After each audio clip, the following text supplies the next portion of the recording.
ये देश के मूल निवासी आदिवासी हैं और इस देश पर सबसे ज्यादा अधिकार किसी का है तो आदिवासियों का है।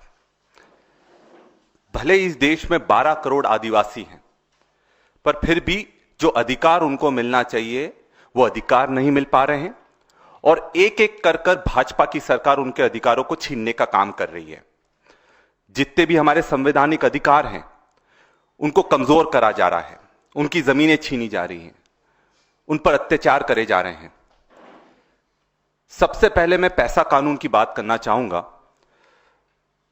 पंचायती राज एक्सटेंशन टू शेड्यूल एरियाज, इसका उद्देश्य था कि जो शेड्यूल एरियाज हैं उसमें पंचायती राज को किस तरह से और मजबूत करा जाए, क्योंकि आदिवासियों की जरूरतें अलग हैं, उनके कानून अलग हैं।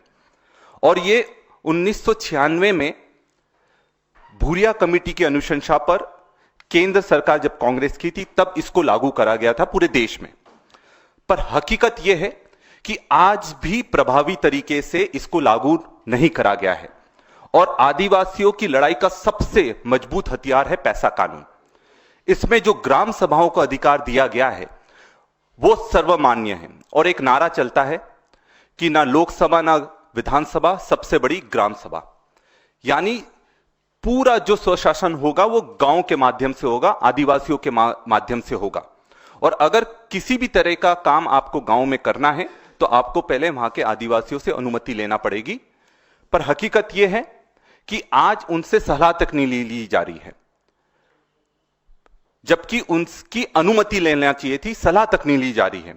और लगातार खनन और खनिज जबरदस्त तरीके से पूरे आदिवासी क्षेत्रों में हो रहा है और इस चक्कर में हमारी जमीनें भी छीनी जा रही है, हमारे लोगों को जेल में भी डाला जा रहा है।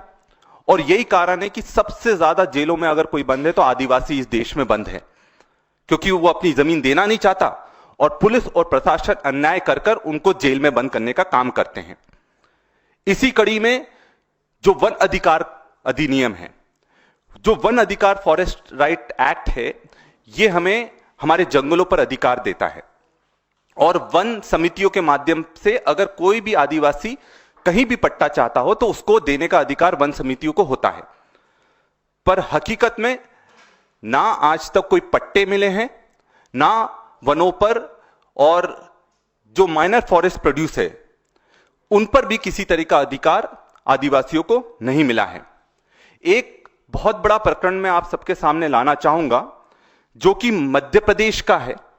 उस मध्य प्रदेश में 40% वनों का निजीकरण करने जा रही है सरकार और मध्य प्रदेश का फॉरेस्ट एरिया बहुत बड़ा है और यह कहकर कर रहे हैं कि ये जो जंगल है ये खराब हो गए हैं तो इनके डेवलपमेंट के लिए हम निजी कंपनियों को वो जंगल दे देंगे ताकि वो उसका विकास कर सके।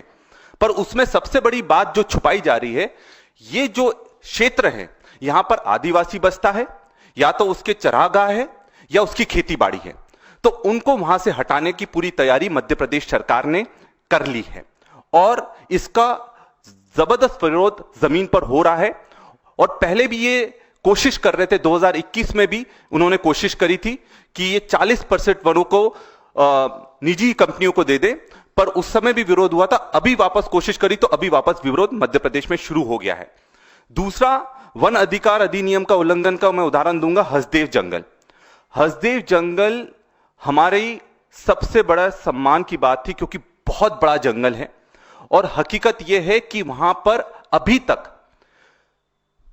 1 लाख से ज्यादा पेड़ों को काट दिया गया है और आगे खनन के लिए वापस से 2.5 से 3 लाख पेड़ों को और काटा जाना है।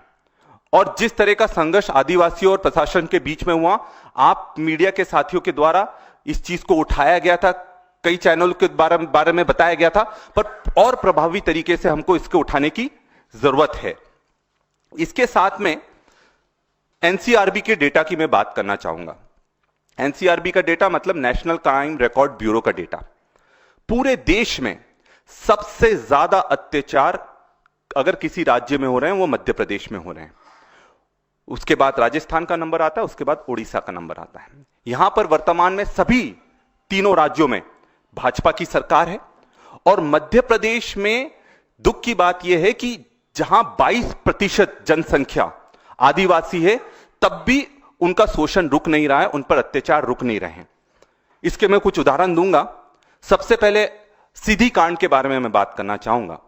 सीधी कांड में भाजपा के नेता ने आदिवासी पर पेशाब कर दी, उसके सम्मान को पूरा तार तार कर दिया, आदिवासी समाज के सम्मान को पूरा खत्म करने का काम करा।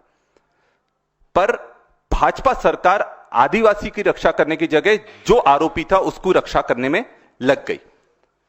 उसके साथ में नेमावर कांड, नेमावर में जो कि एक आदिवासी बहुल क्षेत्र है, मध्य प्रदेश में नेमावर में 5 लोगों को जिंदा गाड़ दिया जाता है, जिसमें से 3 बहनें थीं, एक छोटा भाई था और एक उनकी माता थी, और 5 को जिंदा गाड़ दिया जाता था। उनको मिल नहीं रहे थे, उनकी ना एफआईआर हो रही थी, और क्योंकि वो विधायक के लोग थे, जो बीजेपी का विधायक था, उन पर कार्रवाई करने में 2 से 3 महीने लग गए। जब हमने आंदोलन करे तब जाकर उन पर कार्रवाई करी गई। उसके बाद नीमच कांड की मैं बात बताना चाहूंगा। नीमच कांड में मध्य प्रदेश में एक आदिवासी को गाड़ी से बांधकर रगड़कर मार डाला गया। किसने मारा? वहां का सरपंच, जो भाजपा का सरपंच था, मनोज ने, उन्होंने इस कृत्य को अंजाम दिया। तो लिस्ट बहुत लंबी है, और हकीकत यह है कि जो शोषण कर रहे हैं वो भाजपा के लोग हैं, सरकार के लोग हैं। अभी 2 दिन पहले के एक और वाक्य मैं आपको बताना चाहूंगा कि किस तरह से आदिवासियों की जमीन जबरदस्ती ली जा रही है। थाना विधानसभा, जो कि झाबुआ जिले में आता है, वहां पर एक आदिवासी को इतना पीटा गया, प्रताड़ित करा गया कि उसने, युवा ने फांसी लगा ली। Welcome to K-Mall, a premium project by Kaleen Group. K-Mall is in the heart of Kolkata's electronic, garment and lifestyle hub, Khidirpur. K-Mall, which is designed as a world-class mall, is the outcome of endless effort of our experts, combined with modern superb techniques and new age design. Book now